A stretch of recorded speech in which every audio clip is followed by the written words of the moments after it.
Dan yang keempat tuan-tuan, ialah riba dalam muamalat kontemporer, riba dalam muamalat moden. Which is tuan-tuan, termasuk dalam perkara asas. Kenapa? Kerana riba hakikat dia tidak berubah. Hakikat dia, riba is riba. Dia tetap riba lah. Tapi form dia boleh berubah. Yang mana sebahagian daripada riba, kita tak tahu pun dia riba.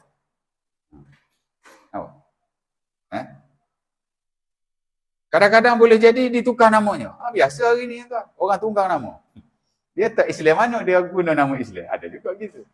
Dia riba tapi dia guna nama-nama yang bukan riba. Ada juga. Ataupun dia buat some modification yang menyebabkan kita keliru. Riba ke tidak? Riba ke tidak? Macam judi juga tuan-tuan. Ada benda clearly judi. Tuan-tuan pergi sport toto. Tak pernah pergi sport toto. Saya selalu pergi tuan. Tapi saya tak tikam lah. Sebelah sport toto tu bank, muamalat. Kalau tuan-tuan masih ingat di bawah. Betul tak dulu? Kita dulu bila nak bayar bulanan, kita pergi ke bank. Mana ada transfer online? Ada kan? Ya tak?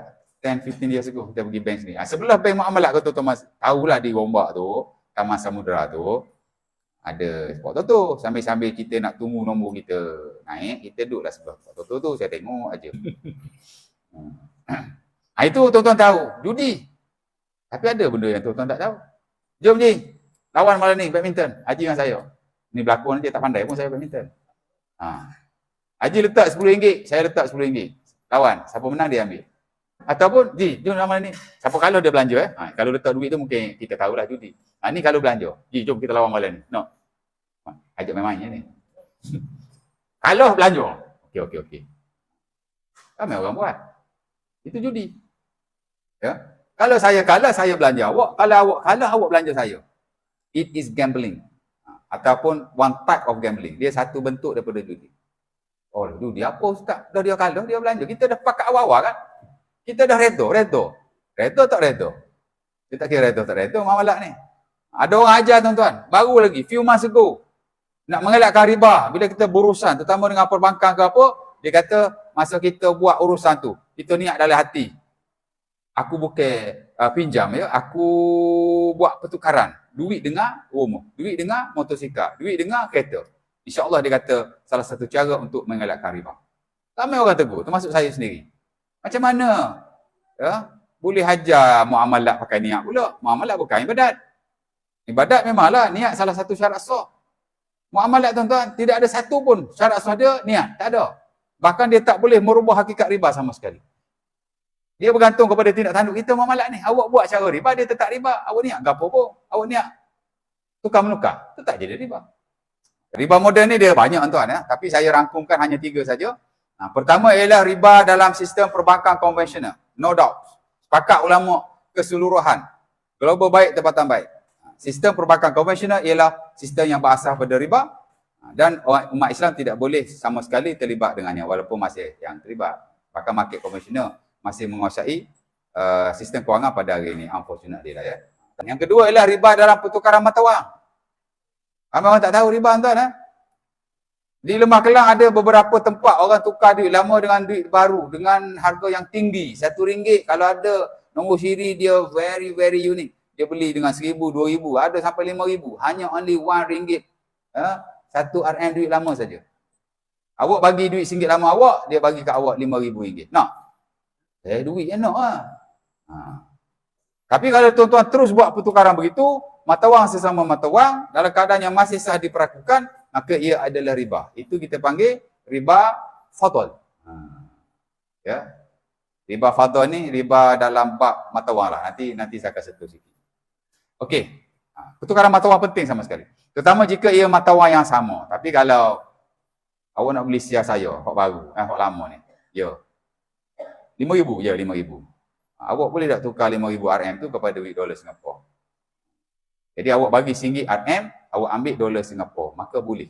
Walaupun berbeza nilainya. Tapi kalau sama-sama RM tak boleh tak. Ada je ulama tertentu yang tak nak sebut nama dah, dia kata boleh. Tapi majoriti, saya boleh kata, tempatan baik, dunia baik, melarangnya. Selagi mana wang itu masih sah diperlakukan dengan nilai. Ada juga yang kata boleh tokoh kita ni. Alasan dia ialah kerana ia bukan bermaksud kepada nilai mata wang, tapi kerana ciri-ciri ada padanya, maka pertukaran itu sudah dianggap sebagai bukan pertukaran mata wang, ia pertukaran aset. Which majoriti tak terima lah. Baik. Okey, dan satu lagi riba juga tuan-tuan. Ini banyak orang kita terlibat ni.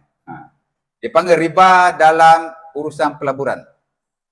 Which ada 3 pelaburan yang top in the market dalam pasaran. Pertama ialah pelaburan mata wang. Forex. Online lah. Ya. Online forex. Foreign exchange lah. Which walaupun sudah difatwakan lama, termasuk yang dikeluarkan dalam resolusi baik di peringkat kita MPS tu, SC tu, dan juga peringkat dunia, badan-badan kewangan dunia seperti OFI, Accounting and Auditing Organisation for Islamic Financial Institution, very famous one, tempat kerja lama our top muamalat scholar Tan Sri Dr. Daud bin Bakar. Itu saya punya favorite. Itu tempat kerja lama dia. 10 tahun dia kerja di situ. Yang mana dia punya standard syariah tuan-tuan antara number 1 lah sekarang yang dirujuk seluruh dunia. Walaupun kita ada standard kita sendiri, tapi dalam banyak hal kita juga jadikan dia sebagai rujukan lah ya. Dia dah bagi tahu lama dah. Forex ni tak boleh. Online forex lah ya. Online forex online lah. Okey, yang kedua ialah pelaburan emas. Ataupun yang berkait dengan emas lah. Kutu emas. Dia buat kutu emas. Gold bar pula tu. Kalau emas perhiasan okey lagi. Sebab emas perhiasan dia ada longgar sikit tuan. Dan yang ketiga, ini banyak orang kita terlibat. Terutama pocik-mocik, peceh-peceh, tempat duit banyak-banyak tu. Pantau for city. Padahal kadang-kadang scam. Kadang-kadang ya bukan scam. Dia betul-betul perniagaan. Tapi dia tak ada lesen. Tak sah. Kita melabur 20-30 ribu masuk dalam tu. Tiba-tiba bank negara tutup. Shut down. Dia punya operation. Habis. Ya. Dan lebih buruk lagi, memang akad atau kontrak yang dia utilize, yang dia guna, yang dia praktis dalam dia punya perusahaan itu tidak patuh syariah, aka riba dan haram. Ini banyak, dia panggil pelaburan dalam perusahaan. Trading investment. Online banyak kan, tapi online tu tuan kena hati-hati lah, banyak scam. Ada masuk RM500 nak bagi RM12,000. Betul tak? Dalam Facebook banyak. Jadi investment yang libatkan perusahaan ni, macam-macam perusahaan hari ni, perusahaan ayam, perusahaan saya tak tahulah saya macam-macam kan. Which is tuan-tuan, kalau ada dua ni ialah soal undang-undang tu satu hal. Soal scam tu satu hal yang lain. Let's say lah dia bukan scam dan dia juga patuh kepada undang-undang. Tapi nombor 3 ni penting sekali. Apa dia? Syarat. Yang mana dia kena selari lah atau tak bercanggah syarat. Kalau ada dua ni tuan-tuan kena elakkan diri lah. You should avoid yourself. Mesti elakkan. Kerana dia bukan pelaburan pada hakikatnya, dia riba. Apa dia? Pertama, ada money back guarantee. Ataupun tempoh makan sekian-sekian, awak boleh kembali ambil duit awak. Yang saya lihat rata-rata on internet lah ya. Public platform. Memang ada jaminan itu. Jaminan awak dikembalikan. Yalah kalau dia tak jamin duit, siapa nak melabur dengan dia? Mesti ada money back guarantee punya. Orang bagi saya kontrak niaga telur ayam di Terengganu. Dia punya kontrak about 12 pages, 12 muka surat. Saya tak perlu baca kedua-12 muka surat. Baca first page kita dah tahu. Kerana kebiasaannya, sebagaimana kontrak-kontrak yang ada dalam pasaran tuan-tuan, dia more on legality, dia banyak kepada undang-undang, peraturan dan seumpamanya. Tapi dia punya core, dia punya prinsipal, biasa dalam page yang pertama tu lah. Which kita dah boleh tahu di situ. Awal-awal lagi dia bagi tahu. Selepas 12 bulan, awak boleh ambil balik awak punya modal. Ada money back guarantee di situ. Jamin modal dia panggil. Capital guarantee. Ataupun money back guarantee. Apa-apa pelaburan, ya ada money back guarantee, ia riba. Haram. Kita set gitu dulu. Walaupun kita tak tahu in spesifik huraian yang bagaimana. Tapi kita set. Apa-apa pelaburan, orang kutip modal, capital, nak berusaha apa, nak berniaga apa gitu gini. Kalau dia kata, modal jamin. Selepas tahun awak ambil balik modal awak. 6 bulan ambil balik modal awak. Jamin. Balik modal. Money back guarantee. Capital guarantee. Maka ia riba. Satu. Yang kedua ni pun banyak.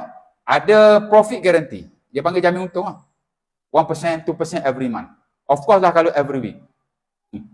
Kalau ada dua ni tuan-tuan, maka tidak boleh. Ini yang kita sebut sebagai riba-riba dalam bentuk yang moden. yang mana tidak diketahui lah ya, ataupun banyak orang kita tidak sedar. Dan saya akui banyak orang kita terlibat. Ya.